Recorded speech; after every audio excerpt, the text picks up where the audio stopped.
What's up, everybody? This is GreyMan here. How's everybody doing on this beautiful day, Memorial Day, where we give thanks and pay respect and homage to the folks who have died for this country.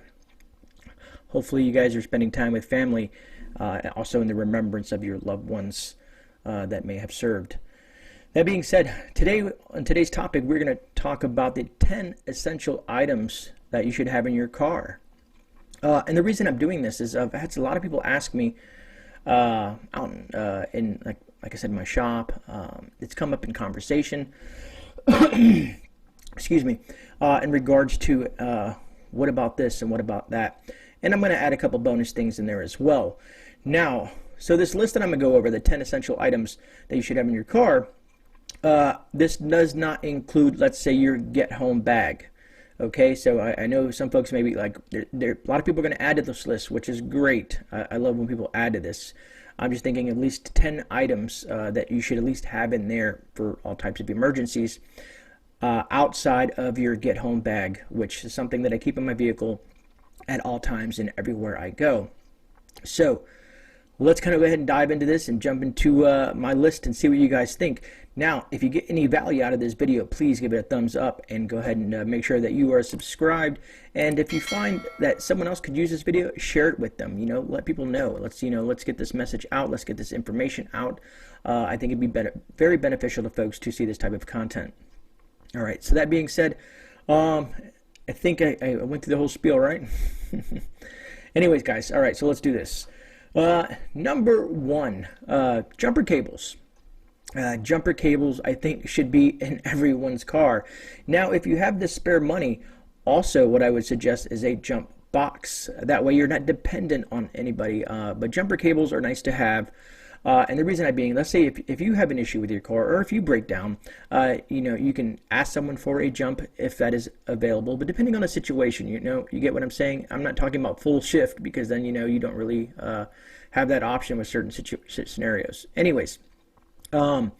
So jumper cables, or preferably a jump box. I know jump boxes can be very expensive, but you can get some good deals on them throughout the year. Let's say Father's Day is coming up. That being said, that might be an option. You know what I mean, to give to someone that you love, one of your father out there, mother, whatever the case may be. But you guys get the concept behind what I'm saying. So that is my number one on the list: jumper cables or jump box, whatever is in your realm of things to purchase. All right. Now this one may sound like it makes no sense. It makes no sense you're saying this, Greg, because we all do this.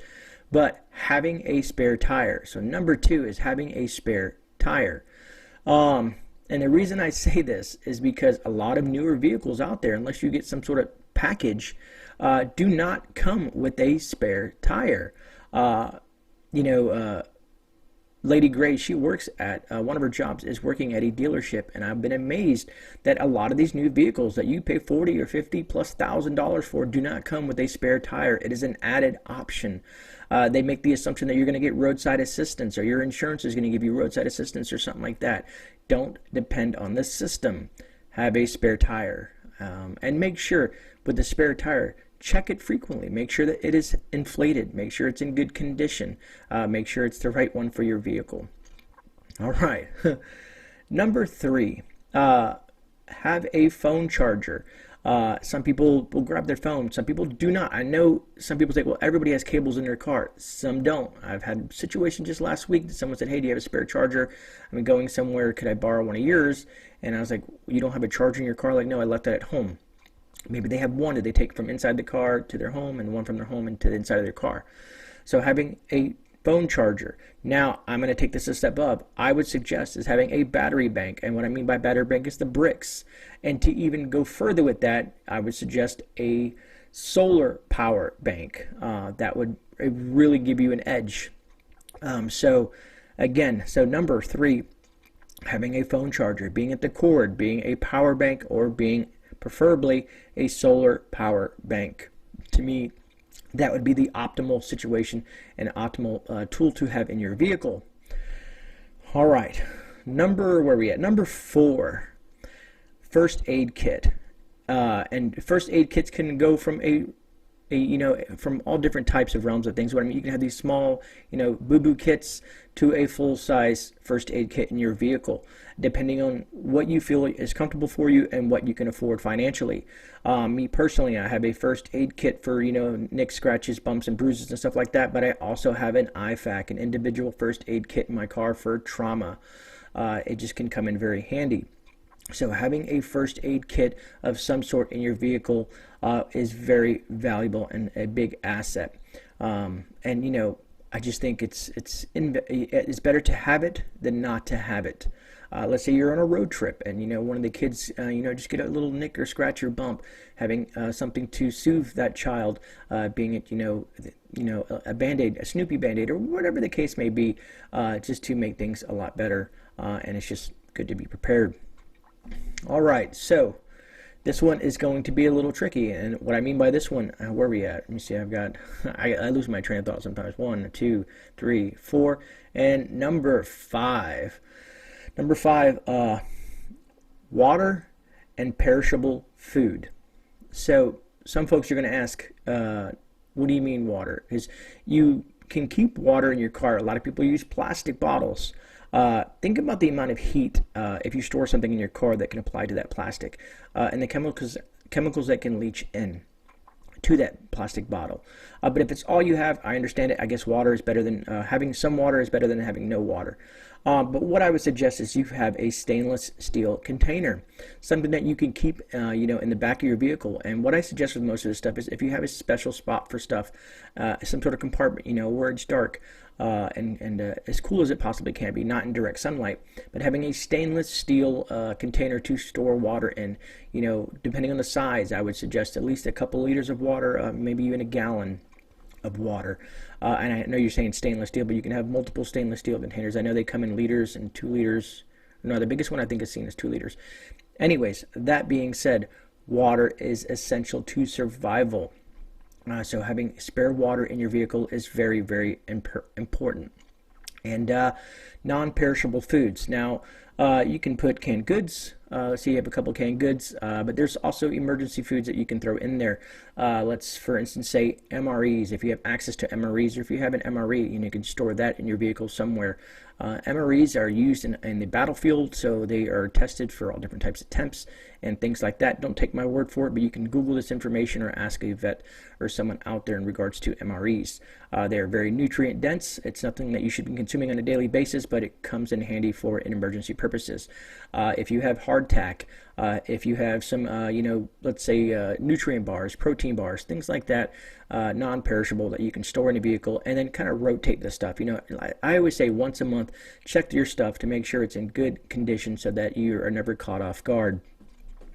All right, number 6 is cash. I know people like, I had this conversation just the other day, and they're like, how much cash should I have? And I said, in a short instance, I would say at least $100. And no, I don't mean a $100 bill. I mean some ones, some fives, 10, and maybe a 20 or something like that. You want to have small bills, at least $100. Let's say your car breaks down, and you go to a place someone doesn't have. They're not going to take a credit card. On the side of the road. If you hand someone cash, you're giving you a ride to the next gas station. If you're stuck in the middle of nowhere and they don't accept cards, I know everybody's like, well, everybody accepts cards. I've ran into places during traveling that do not. They say cash only. Just trust me, cash is king at the moment. I'm not saying it's something that's going to be in a full shift event. That cash would be the most applicable thing, but that being said, me and Mark had a conversation, and I told Mark, I said, if something was to happen, even in a full shift event, let's say whatever, power grid or whatnot, the first 72 hours, everybody's going to be sitting at home or sitting wherever they are thinking that everything is okay, that the government monster, let's say FEMA or some of the help is on its way, help is going to come. So you have roughly a 72-hour window where you can still use the cash before people find out it's just as good as burning it and making a fire with it. If that makes sense to you folks out there. But for the first 72 hours, you can use stuff. You can use cash for certain things, being if you need to buy something, gas, food, a ride, tow truck, whatever that case may be. Just have some cash stored, hidden somewhere in your vehicle. All right. Number 7, having a flashlight and spare batteries. Or if you have a flashlight that you can plug into your solar charger, your brick that I just discussed early on here a few minutes ago. So having a flashlight that you can either charge via solar brick that has a built-in, let's say lithium-ion battery, a rechargeable battery, or if you have a flashlight, a lantern, or whatever the case may be, and having spare batteries for that. Remember, batteries, can react differently in different environments, and you can figure your car can be hot or cold depending on your environment. That can, mess with the chemicals inside these batteries. Do your research, find out what works best for you in your environment. All right, blankets and spare clothes is number 8. I suggest wool blankets. Let's say you go and get some military blankets. Get some sort of blanket. You never know; it can come in handy. If you're in a cold environment, you can wrap yourself up and stay warm. If you don't have a way to heat yourself in that vehicle, having spare clothes. And again, this all has to do with your environment. That being said, if you're in a hot environment, make sure that you have light, airy clothes. Maybe some tank tops, spare underwear, socks, a few things like that. Just a good solid change of clothes would be very helpful. Let's say it's raining outside, you get soaking wet. You can, put those clothes to the side, put these new clothes on, stay dry, and while the other clothes dry, let's say on the next day, depending on where you broke down at or whatever the case may be. But having a blankets and spare clothes in your car is very, very important, and to me, one of the essentials that you should have. All right. And I say that, I notice I say all right all the time, so my apologies, guys. It's just the way I talk. But I catch myself saying it. Anyways, moving on. Having a small set of tools. Some people have large sets of tools, but having a tool set with your car. So having a set of tools and let's say some spare stuff. What I mean by spare stuff is, let's say a belt, a fan belt, or something that you might be able to use that you can change easily. Most people are not mechanically inclined. Some are. So depending on where you're at with that, at least having some tools to make sure that you have enough to at least, let's say if you have a spare battery or whatever the case, and you could swap it out. If you have something that came loose, like I said with the fan belt or something like that, some are easy to get to, some are not, depending on the year of your car and how it goes, but we're not going to dive into that. But like I said, if you want to have a small set of tools that are kind of specifically made for your car, make sure that if your car works on the metric system, that you have tools for that. A small socket set, maybe a rubber mallet and some other stuff like that, and a breaker bar for your vehicle. So having the proper tools for your vehicle, along with maybe some spare parts that are interchangeable easily. Assess your vehicle before you getting this type of material for your vehicles. All right, and I know I'm talking kind of fast. It just I'm running through this list, trying to make these videos a little bit shorter, so I'm speeding up the way I present content. Plus today is Memorial Day. Well, tomorrow's, I'm a day behind because I'm trying to record this because I'm very busy on Memorial Day, with family and stuff like that. But let's get back into the list. I am at number 10. Number 10 is a map. If you're traveling outside of the realm of where you're at, make sure you have a map of that area. But even if you're not, if you're in your general area, yes, you may know your immediate city or your immediate town. Have a map of the state. Road maps can come in very handy if you want to add different types of maps. That some people have topographic maps, some people have more localized maps, some people have, like I said, the full state. But having maps in your vehicle can be extremely worthwhile. Knowing where you're at and what directions to go in can be very helpful. And I know some folks who look, well, I have my phone. If you have your phone, depending on the situation, if your phone is dead or whatever the scenario may be, I don't want to get into the whole EMPs and grid downs and stuff like that, but you guys get what I'm saying. Have a physical, tangible map, to me, is extremely valuable asset to have in your vehicle. And that is the 10 items that I suggest that you have in your vehicle outside of your get-home bag. Now, I know some folks are going to say stuff like, hey, Grey, what about lighters? What about ways to make fire? What about, what else can we go with? There's, having protection, having, knives and stuff like that. Yes, I agree. Those are great to have in your vehicle as well, but I have all that stuff in my get-home bag. This is just kind of a small, to me, a small list of 10 essential items that you should have in your vehicle at all times outside of your get-home bag. I just want to, push that through that I'm talking about outside the get-home bag. If you have a get-home bag, that you're going to have a lot more equipment in there. You're going to have ways to make shelter, ways to, let's say, fish and protection, and ways to make fire and tinder and so on and so on and so forth. If you guys haven't seen my video, I did a video on my get-home bag that I carry everywhere I go. When I go on hikes in my vehicle, and it's just with me everywhere, I will put that where is it at? Right here. I'll put it up right there for you folks if you guys want to check out that video. All right, so that about wraps it up. Now, if you got some valuable information, again, we're going to go ahead and say, boom, give me a like for this video and go ahead and share it with some friends that can find some great information out of this material. I've been noticing that a lot of folks are not prepared when it comes to their vehicles, and I'm hoping by putting this out there it'll get you thinking. I'm trying to drop that seed into your mind so it grows and evolves into something, and you think to yourself, okay, maybe I do need to prepare my vehicle for different types of situations, and hopefully that's the kind of the message that I'm trying to portray here in this video. That being said, I appreciate everyone joining me this afternoon. I hope everyone has a great day as well. I will be on tomorrow morning on Mark with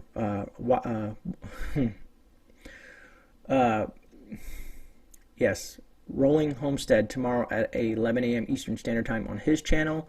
And then I will be doing an actual physical interview with Mark. We're going to dive deep into Mark on Tuesday or tomorrow at 9 p.m. Eastern Standard Time. So if you're watching this video, please join us tomorrow at 9 p.m. Eastern Standard Time. It's going to be a good time. Mark is a homesteader. He is a veteran as well. It'll be cool to dive into what got Mark into homesteading, what got Mark. Mark's kind of like more of a prepsteader, where he does have a prepping mindset, being his previous service in the military, as well as his homestead and how he runs it and things, suggestions and tips that he has used so far. He is also very well versed in the medicinal plants and wild edible plants, so we'll be touching on that in the interview tomorrow evening at 9 p.m. Eastern Standard Time. So if you want to get some extra Grey tomorrow, I'll be on Mark's channel at 11 a.m. Eastern Standard Time, and then I'll be on my channel tomorrow night at 9 p.m. Eastern Standard Time as well. That being said, everybody have a great day. I'm just going to keep on rambling on as I usually do, but I truly appreciate you folks. Thanks again. This is GreyMan. I'm out. God bless. See you guys on the rebound.